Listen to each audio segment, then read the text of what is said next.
Today we're going to be ranking all the flags of the Balkan countries, that is, all the flags of countries that are in the Balkans. And I am being liberal with this definition. I am including Turkey, I am including Hungary, I am including Romania, I am including Kosovo. You can debate about what counts as a country, what counts as being in the Balkans. These are the countries that I'm going to be including, as you can see here on the screen today.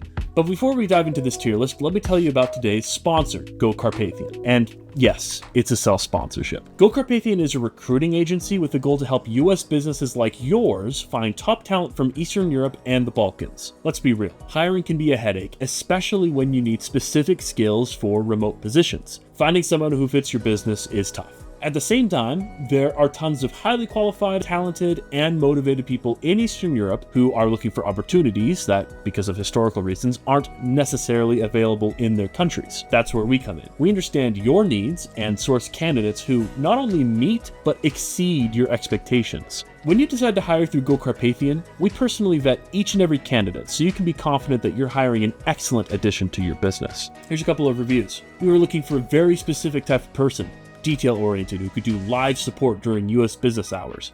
And the team at Go Carpathian made this really easy. The very first candidate they sourced stayed and did a great job for an entire year already. Highly recommend. I had a solid experience with the Go Carpathian team. Understood my requirements, quickly sources candidates, and I found the team to be highly ethical, strong communicators, and possessing strong business acumen, which is not the case for a lot of recruiting firms. So if you're ready to hire without the headache, visit gocarpathian.com today and let's make your next hire a success. I'm a pretty big flag nerd, so I love flags. I love how they look. I love how historically significant they are to people. I love what they mean to people. And so what I'm going to be rating these flags off of is basically a combination of my personal opinion on its aesthetic quality and also its historical significance. And most of these flags are very historically significant, with a couple notable exceptions, and we'll get to those. Let's start off with the Hungarian flag. We're starting off strong. The Hungarian flag is a classic red, white, and green tricolor.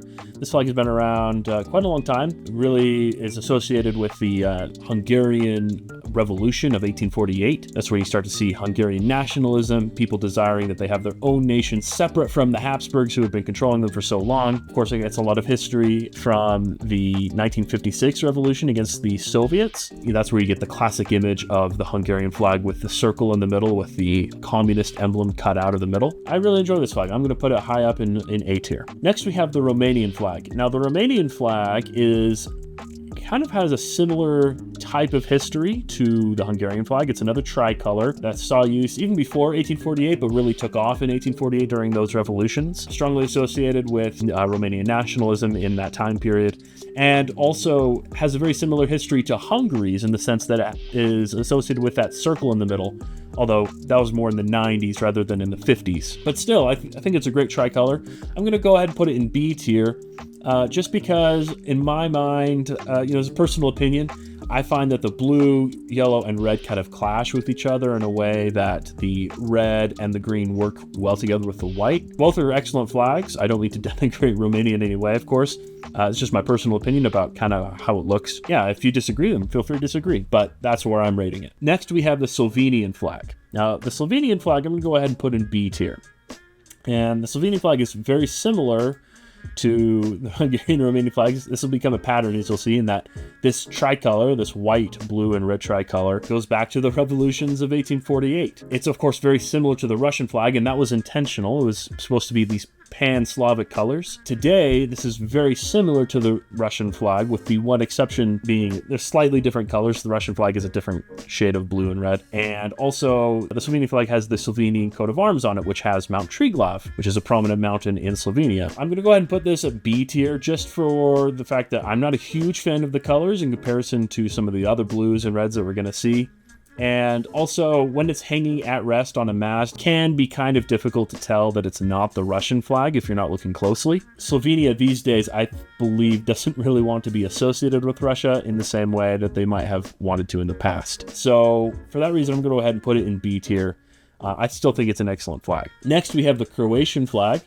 And now, the Croatian flag, much like the previous flags we've seen, was a tricolor that originated in the 1848 revolutions. Unlike the previous flags that we've seen, though, it has a crest on it, this crest goes back a long ways. This checkerboard, pattern, this crest goes back to probably the 1400s or even earlier. It is, in my opinion, an excellent symbol of the Croats, of Croatians. This checkerboard pattern is seared into my mind, and I instantly think of Croatia whenever I see it. For example, you'll see this pattern on the Croatian soccer team's uniforms, or football teams, rather. It's soccer here in America. So for all those reasons, I'm going to go ahead and put the Croatian flag at A tier. Moving on to the Bosnian flag. Now, the Bosnian flag, I'm going to go ahead and place in C tier.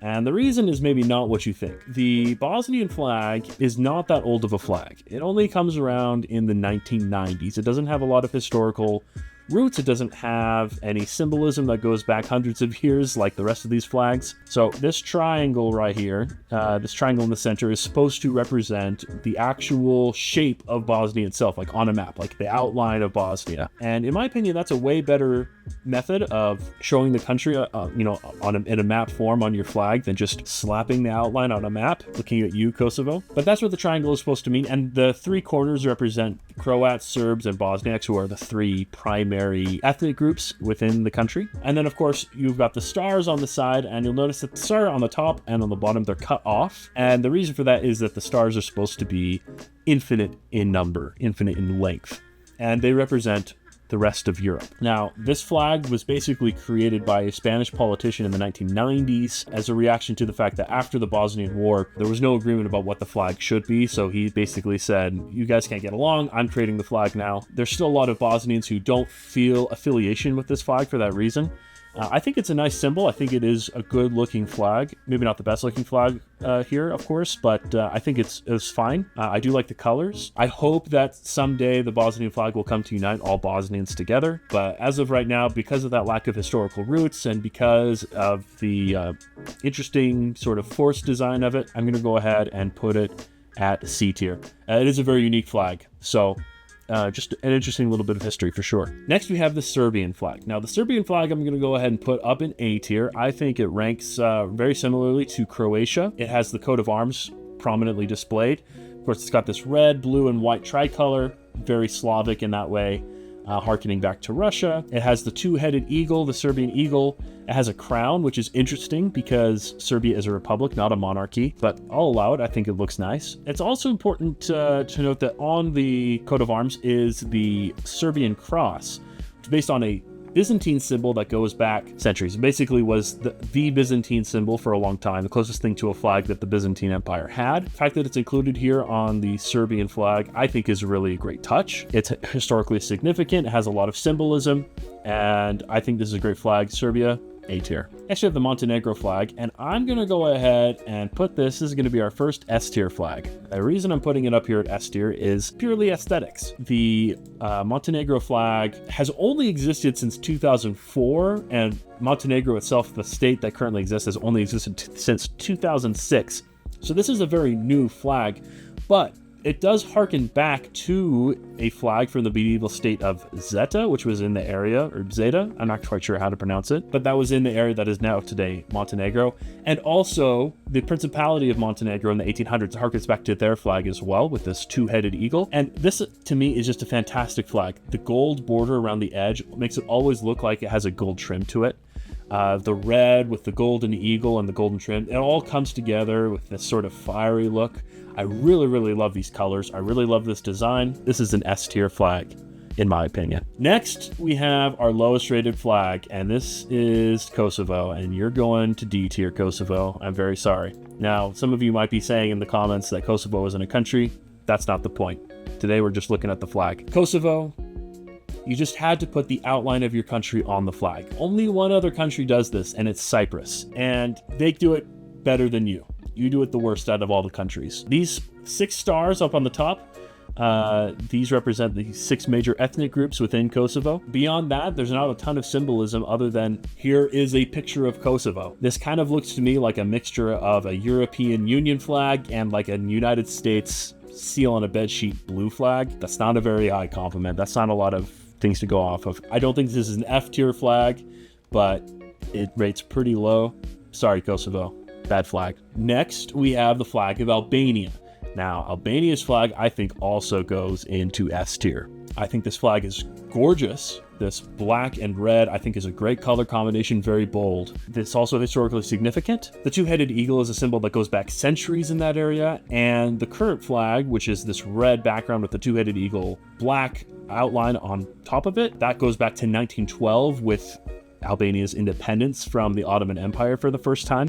It's historically significant, it looks great, instantly recognizable, S-tier flag in my opinion. Next, we have the flag of North Macedonia, and unfortunately, I think I'm gonna rate this flag down at a B tier, and I'm going to blame Greece for it being a B tier because I would have put it higher had it been a different flag, but it's not the flag that I want. Let me explain. When North Macedonia gained independence in 1992, it originally had this flag that you see on screen now, which utilizes a star called the Virginia Sun. Now, this is an ancient symbol going back to ancient Greece. It's commonly associated with Alexander the Great, who was Macedonian. But back in the 90s, and even to this day, Greece and Montenegro have had some arguments about who can claim the legacy of Alexander the Great. And in the 90s, Greece levied some sanctions on North Macedonia unless they agreed to change their name from Macedonia to North Macedonia and to change their flag away from using this symbol, the Virginia Sun. And so eventually they relented. In 1995, they adopted this current flag, which in my opinion is just not as good of a flag.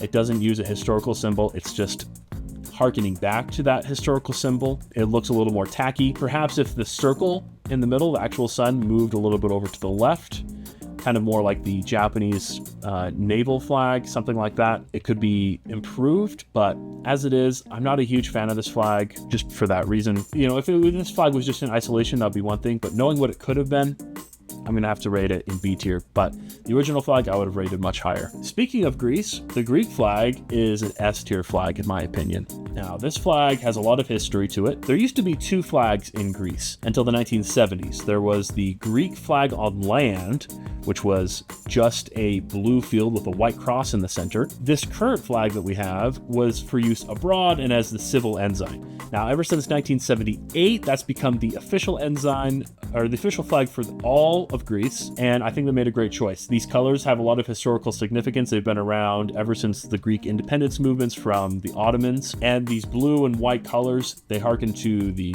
blue sky and white waves of Greece. I think this is an S tier flag, instantly recognizable, very iconic, huge fan of this flag. And lastly, we have the Turkish flag. Now, Turkey is commonly associated with Asia Minor or Anatolia, this area here that's not in the Balkans, but it does have this tiny sliver, so we have to include them. Now, the Turkish flag, I'm going to go ahead and place in S tier. It's another excellent flag. This is basically the flag of the Ottoman Empire before the Ottoman Empire fell, and they had a good flag. What's interesting is this crescent and star symbol has come to be seen as a symbol of Islam, but in the case of Turkey, it is not a statement that they're an Islamic state. This is an Ottoman symbol that has been adopted over time culturally to be viewed as a Islamic symbol. This is not a religious symbol for Islam, curiously enough. In any case, I think this may be a controversial take, but I think that the Turkish flag and the Greek flag go really well together. Now, the Turks and the Greeks, they don't really like each other that much. Might be an understatement, but I do think that these flags go well together. The curve of the crescent compared with the straight lines of the Greek flag, and of course the red compared with the blue, both with the white, they provide great contrast that I think really complement each other in a constructive way. So I think these are the two best flags of all the flags that we've reviewed. I just realized after completing the entire tier list that I forgot to include Bulgaria, and I don't know why it slipped my mind, but I apologize, Bulgaria. I didn't mean anything by forgetting it. So the Bulgarian flag, very similar to the Hungarian flag in that it's a tricolor made of green, white, and red. This is another flag that goes back quite a long ways. It goes back to the Russo-Turkish War of 1878 when Bulgaria was liberated and gained independence from the Ottoman Empire for the first time. So this is another old flag, much like many of these other flags that we've talked about. I'm going to go ahead and put it in B tier here. This boils down to aesthetics for me. I just think the Bulgarian flag flag doesn't look as good as a Hungarian flag. I just kind of prefer to have the white stripe in between the red and the green instead of above it. So that's a personal choice. And if you disagree with me, of course, I understand entirely. Overall, I think it's a really solid flag, and I think B tier is appropriate. So that was my ranking of all the flags in the Balkans. Let me know your thoughts in the comments. Do you agree with my ranking? Do you disagree? Any way you look at it, this is a subjective opinion on my part, and so I'm open to hearing other people's opinions. I'm open to hearing your opinions. If you're a business owner, go ahead and check out Go Carpathian, and thank you guys so much for watching. I'll see you next time.